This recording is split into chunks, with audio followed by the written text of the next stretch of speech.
Pix & Love, vous connaissez sans doute? Cette maison d'édition édite depuis 2007 un MOOC consacré au rétro gaming avec dossier de fond, news et interviews.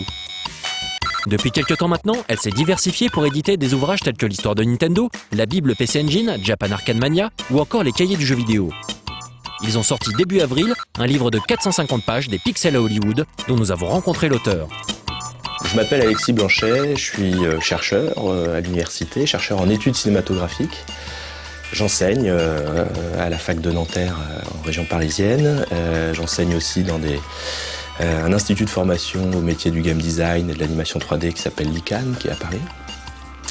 Et j'ai fait donc pendant plus de 4 ans une recherche sur les relations entre cinéma et jeux vidéo, en essayant de comprendre finalement qu'est-ce qui se passait entre les deux domaines, d'un point de vue économique, d'un point de vue culturel, d'un point de vue des échanges thématiques, esthétiques, entre le cinéma et le jeu vidéo. Bah voilà, je suis trentenaire, je suis d'une génération qui était la cible parfaite de Nintendo à la fin des années 80 et début des années 90. Mes premiers souvenirs de jeux vidéo remontent aux années 80, c'est-à-dire que mon père avait acheté un TO7 à l'époque. J'ai des frangins plus âgés qui s'amusaient pas spécialement au jeu, mais s'amusaient plutôt à programmer en basique dessus. Et donc j'étais en fait le joueur test et le débugger de leur jeu, puisque eux recopiaient des pages de code, tu sais, ces pages de code qu'on trouvait dans les magazines d'informatique. Et puis moi après je jouais à ces jeux qui étaient souvent des petites applications assez simples. Voilà, type un peu shoot 'em up ou ce genre de choses. Après le TO7, Alexis découvrit comme beaucoup d'ados dans les années 80 la NES et Mario. Il acheta même la Game Boy, en douce, sans l'accord de ses parents, pour pouvoir jouer à Zelda. Mais une fois arrivé au lycée, il abandonna un temps le jeu vidéo comme beaucoup d'autres pour se consacrer à d'autres choses. Passé au travers du phénomène PlayStation, il revient aux jeux vidéo grâce à un titre en particulier.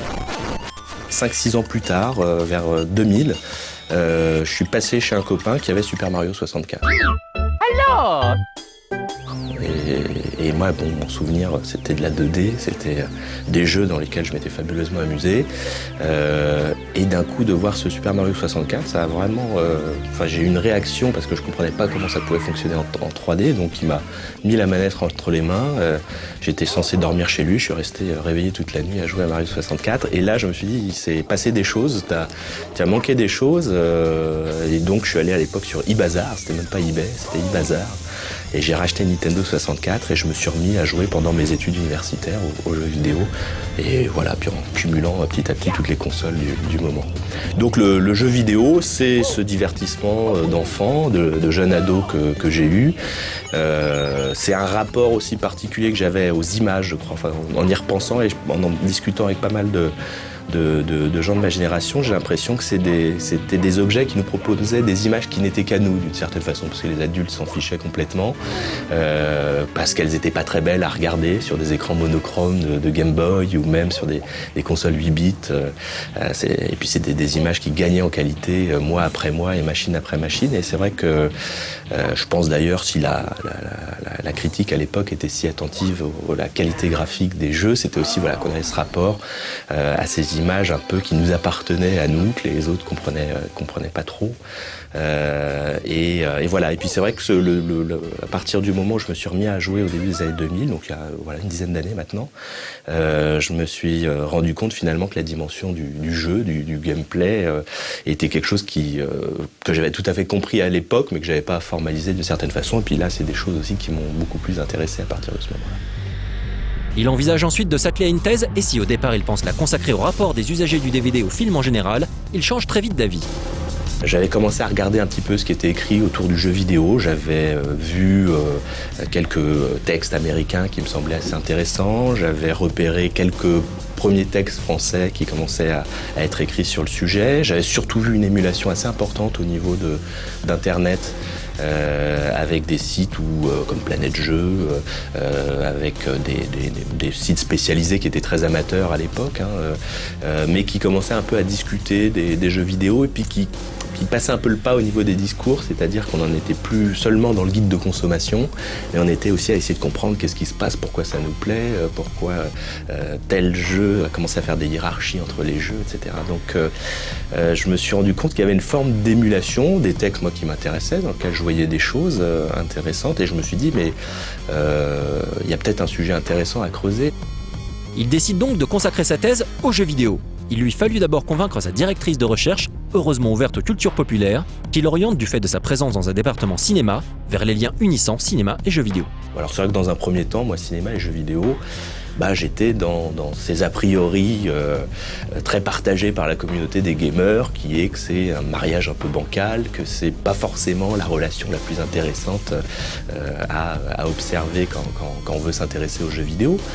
Moi, j'aurais été plus porté à travailler sur l'œuvre de Shigeru Miyamoto, d'essayer de comprendre pourquoi c'est un auteur, est-ce que c'est un auteur, etc. Peut-être des questions que j'explorerai plus tard. Mais donc, on est parti sur cette idée-là qu'il fallait être dans cette relation cinéma-jeux vidéo, ce qui était finalement pas mal, parce que comme moi j'arrivais avec quelques a priori, c'était assez bien d'un point de vue de chercheur pouvoir essayer de voir un peu d'où venaient ces a priori, pourquoi je les avais, puis essayer de les démonter un peu.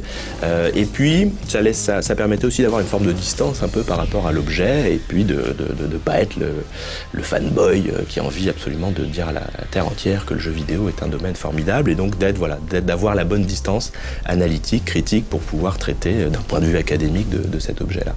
Mais le thème choisi n'a guère facilité à l'époque ses démarches dans le monde universitaire. Ça a été une recherche de 4-5 ans. Ça n'a pas toujours été évident, parce que quand on est sur un objet qui est peu légitimé culturellement, ça se ressent aussi dans l'accueil que lui fait l'Académie. Et c'est vrai qu'au départ, quand je candidatais pour des colloques, pour aller parler à des conférences, des événements universitaires, ou en tant que doctorant, tu es censé aussi aller parler en public et présenter un peu tes recherches. Dans un premier temps, souvent, on me regardait un peu d'un drôle d'œil en disant « mais qu'est-ce que c'est que ce type qui parle de vidéo ?» Non, je parle de jeux vidéo. Ah bon, mais jeux vidéo, mais c'est pour les enfants, etc. Bon, ouais, mais pas seulement. Ça a changé, ça évolue. Et puis ma grande chance, d'une certaine manière, ça a été de prendre contact à l'époque avec un garçon qui s'appelle Grégory Murat, qui était conservateur à la Bibliothèque nationale de France et qui s'occupait là-bas du dépôt légal des documents numériques, le dépôt légal qui existe depuis 1992. Et dans ce dépôt légal des documents numériques, il y a des jeux vidéo qui sont conservés. Et donc, la Bibliothèque nationale m'a permis, en fait, pendant 3 ans, d'avoir un accès privilégié aux jeux qu'ils recevaient, de pouvoir travailler là-bas dans les salles de recherche. Et puis surtout, ça a été formidable parce que d'un point de vue académique, d'avoir cette estampille Bibliothèque nationale, ça a vraiment facilité la possibilité de pouvoir avoir une activité universitaire de recherche dans ce domaine-là. D'autres rencontres l'ont aidé dans la réalisation de sa thèse, comme celle des membres aux horizons variés de l'Observatoire des mondes numériques en sciences humaines, par exemple. Il rencontre ensuite les fondateurs de Pix & Love, qui, intéressés par sa thèse, lui proposent de l'éditer sous forme de livre. Les 600 pages écrites par Alexis Blanchet deviennent, après réflexion, discussion et 1 mois et demi de réécriture, un bouquin conséquent et tout à fait accessible de 450 pages. Mais alors, quels sont les jeux abordés ? Alors il y a des jalons comme ça dans l'histoire du jeu vidéo et de ces 15, 20 ou 30 dernières années. Metal Gear Solid en fait partie. Je pense que les jeux Star Wars du début des années 80, les adaptations par Atari de Star Wars sont aussi des jeux qui ont un petit peu marqué l'esprit des joueurs à l'époque, parce que c'était des performances techniques avec des graphismes vectoriels et la capacité de refaire vivre un moment, une séquence particulièrement intense des films, et surtout d'un film très, très populaire. J'ai l'impression ensuite qu'on a un objet comme Aladdin 1993, c'est aussi la capacité d'un jeu vidéo à pouvoir reprendre des techniques de l'animation pour améliorer l'animation d'un avatar ou de sprite dans un jeu de plateforme 2D. C'est sûr que les GTA, particulièrement Vice City, sont des jeux qui empruntent à Scarface, qui empruntent à de Flics à Miami, qui savent comme ça recycler et faire leur des imaginaires ou des images même qui sont celles d'un certain d'un certain cinéma hollywoodien. Voilà, on a comme ça toute une série d'objets qui montrent bien d'une part que le jeu vidéo n'est pas un secteur pur, qui fonctionnerait que par lui-même, que sur ses propres références et qui a besoin de se nourrir d'autres imaginaires. Et bien évidemment, dès le début de l'histoire du jeu vidéo, les imaginaires qui viennent du cinéma, ils sont assez fabuleux. Moi, il y a un jeu que j'adore pour ça, c'est le Conquer Bad Fur Day de Rare, sur Nintendo 64. Je crois que le vrai plaisir de jouer à Conquer Bad Fur Day, c'est d'être sur cette console familiale par excellence qui est la Nintendo 64 de Nintendo, et de voir que entre Range Mécanique, Il faut sauver le soldat Ryan, Matrix, enfin que les références cinématographiques abondent et qu'on est dans une logique de commentaire sur ces films-là, qu'on va pasticher, sur lesquels on va ironiser d'une certaine manière. Donc là aussi, le jeu vidéo montre aussi toute la maturité acquise au fil des ans. Et voilà, si vous voulez vous procurer ce bouquin, il est disponible sur le site Pix & Love et dans les enseignes distribuant habituellement les ouvrages de cette maison d'édition, décidément pas comme les autres.